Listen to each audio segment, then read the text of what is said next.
everybody, Scott Luton with Supply Chain Now, back here at Manifest in Vegas, the center of supply chain universe, at least this week. I'm continuing my interviews with rock and roll industry leaders, just like Kevin Omar, right here, co-founder of 0100. Kevin, how you doing? I'm very well. Good to be here, Scott. You as well. I've had a chance to interview you remotely, but we get you here in person, man. It's made my trip. Made my trip too. It's all about the people. All right, so speaking of, Yeah. before we get into the industry stuff, you fly into Vegas, I'm sure, all the time, keynotes, business meetings, trade shows, you name it. What is one thing, other than all the work stuff, that you've got to do every time you come to Vegas? My favorite thing in Vegas, Yes. not work. I love the buildings. I'm Okay. amazed by the architecture. So my thing is to walk around, get a cool angle on a building, take a bunch of good shots, and send it to people who've never been here because they can't believe it. That's my favorite thing about Vegas. I love that Not the answer. gambling. Not the gambling, folks. Yeah. Not the gambling. But bet the farm on Red 19. Just saying. All right, so one quick aside. Yeah. And this might make sense analogy-wise. It may not. Last time I was in D.C. with my family, and really I was consciously looking at the architecture. Yeah. It's like it's not a good phrase, but like the American Rome. Yeah. Right? Yeah. And in a much different way, the architecture here is as captivating, right? Absolutely. Yeah. Well, Okay. Caesar's Palace. Caesar's Palace. It's the American Rome There, times right. 10. That's right. That's Just right. in a different vein. Okay.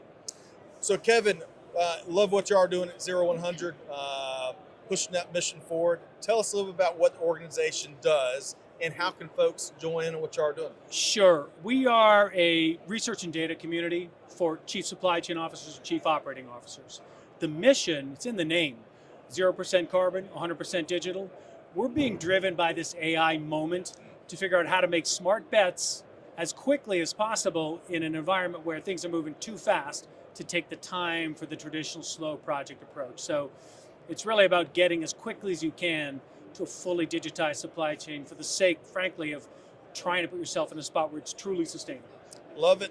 Going back to the first part of your response, seizing the moment. Seizing the moment. And we do have to make bets, right? Everything is not, well, gosh, I wish I could live in a certain world. It's not reality.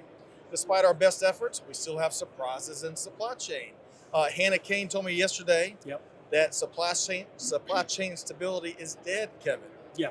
And that gets people's attention, but there's a little bit of truth there. We've got to make smart bets, and I appreciate the mission you are on. And how can folks, before I ask you a few other questions about industry, how can folks join in on what you're doing? Pretty straightforward, really. Get in touch with us. You send an email to hello@0100.com, and that's ZERO, the word, and 100, the number.com. So pretty straight up. Yeah. Love to talk to anybody who's interested in joining, being part of it. Awesome. I love y'all's podcast programming, and I've heard a lot of things about your in-person programming, including one of y'all's fans, Rick McDonald, the former CSCO at the Clorox company. Great guy. Great company. He is. Great hair. Great hair. Heard a lot about that today. All right. So let's get to the serious stuff. Okay. Y'all just published a playbook, a tariff playbook. Offered up actionable advice, my favorite kind, for supply chain leaders that want to successfully navigate this. It's always an uncertain environment, like we were talking about a second ago. But man, we have really gotten an extra dose of uncertainty to begin 2025. Yeah. Give us a key thought or two from that research. The main thing about the playbook for tariffs is it's not just a resilience play. I mean, the stuff we learned during COVID about multi-sourcing, visibility into multiple tiers, being ready with basically simulations and scenarios, that's sort of a baseline, and that's appropriate. In fact, the conversations we're having around tariffs with everybody, we had a roundtable with 24 CSCOs just a couple weeks ago. Yep. They're all ready with that half of the playbook. The other part of the playbook that I think isn't really as well understood is you can actually negotiate your way out of a lot of this stuff. In fact, 14.7, I think, % of all the applications for exemptions, or exclusions as they called them, during the last Trump administration were granted. In other words, you got a 1 in 6 chance of getting out of it by asking nicely. So the lesson for supply chain is, don't just assume that your legal and government affairs folks are going to deal with this. Get in there with your own specific information about how many jobs, what state, what congressional district, how critical that particular supplier is to you, and you'll get, if you're good about it, a decent shot at an exemption. So don't just accept this as a foregone conclusion. Get in there and negotiate. It's a deal-making environment. Oh, I love that, Kevin. Ask the questions. If you don't ask the questions, you know the answer, right? Exactly. It'll be no. And 14.7%, I get that right? Yeah, Okay. So you're saying there's a chance. a decent right? chance. Yeah, actually, right. the chances go up by 2 percentage points if you donate money to the right party. Well, okay. Y'all heard that from Kevin. It here. actually does make a difference. This is a Wow. Lehigh University study. This isn't even one of our data points. Really? But we know the percentages of companies who actually have that kind of talent in their supply chain org, and it's not as low as you would think. Huh. We're talking about 20 and 30%. Some industries higher than others. Pharma, as you can imagine, is pretty high. Yep. But lean into that. It's a chance to actually fight the battle rather than just sit around and wait to be told.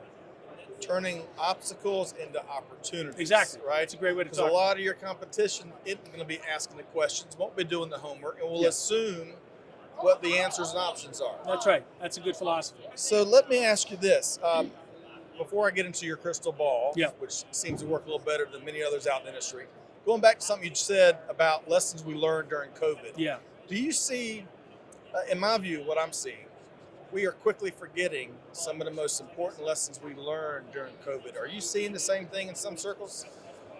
I would say yes. I think the lessons we learned about being prepared and buffering, we're sort of forgetting them, to a degree.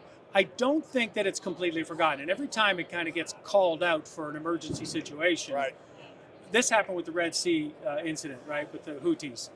We did a session on that with our folks, meaning our CSCOs, and the takeaway was pretty similar to what I said the last time. We're on this. Yeah. So they're able to pull the playbook out, but I think if we don't kind of keep that ready, you're right. We run the risk of backsliding into just keeping costs under control and being lean. That's not enough. That's not enough. No.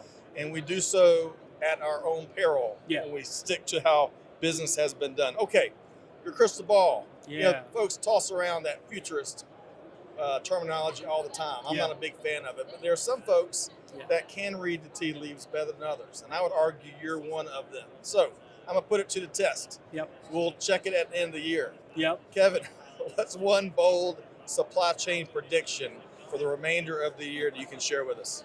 We have a prediction that we're going to see total employment in warehouses drop by at least 5%, Okay. while volumes are increasing. And this is an interesting sort of split on that number, because that's not a super high number. Right. You're going to see more hiring into managerial ranks and a doubling at least in the amount of technical skill, meaning Okay. software programming, data analytics, All those cobots. robotics for the managerial level in warehouses. So what you're going to get is more dark warehouses, which we know is underway, but faster than I think people expect. Yep. And frankly, folks like the Teamsters are going to find themselves kind of in a bit of a bind if what they're trying to do is hang out of jobs. That's not the way it's going to work out. Okay, I like that. Man, we need to make a podcast episode just about that prediction. There's plenty to say about the Teamsters. There Talk is. about UPS and the Teamsters, we want to get into trouble. Okay, yeah. I'm going to Another take a hard right conversation. turn. Yeah. All right, so let's do this. Last time I was with you, we talked a little bit about Key West. That's Because right. if I understand, you spend a good bit of time in Key West, Yep. and then you spend a good bit of time in your hometown of Boston. Is That's that about right? That's right, yeah, Scott. All right. Me and my wife Amanda love Key West. I can't wait to take the kids, or maybe I'll hold off a few years on our next few trips. But what is one thing? Everybody knows the obvious things, right? The weather, the scenes, the Yeah. beaches, the food, the people, Yeah. right? But what's one thing about living in Key West that you love? My favorite thing about Key West that is underappreciated, fighter jets flying overhead constantly. I live right outside of the Key West Naval Air Station. It was a very active naval air station. That's right. And it's so exciting to have that much kind of basically military representation. We got Coast Guard, we got all kinds of other government, but my favorite is the Key West Naval Air Station. Absolute highlight for me in Key West. I love that. And, I've been an Air Force guy. When they are shooting over your head and you can hear the engine because it's vibrating Yeah. the windows in your car, That's it. that can be irritating to some, but in my ears, it's the sound of freedom. That's And what I'm with you 100% on that. It All feels right. awesome. It does. Love a good flyover. Okay. So, Kevin, you're about everywhere these days. On the move with 0100. Appreciate the movement that you're helping to lead and drive. How can folks, beyond that hello@0100.com address, how can they track you down and have a conversation with you? Well, I think we host a lot of events. We participate in a lot of events. We have events ourselves for chief supply chain officers, chief operating officers. we've got one in Dublin in the summer. We've got one in Miami in a few weeks. We've got one in San Diego coming up in the fall. A few that we host on site with some of our clients.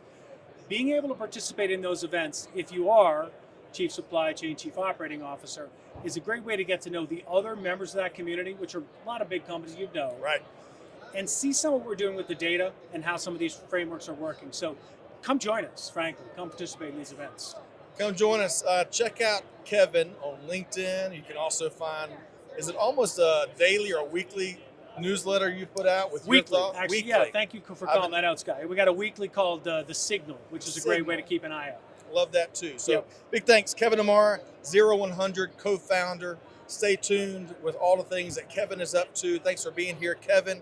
And folks out there, hey, also stay tuned as we continue our interviews live here from Manifest here in Las Vegas with the movers and shakers industry. You can learn all and check them all out at supplychainnow.com.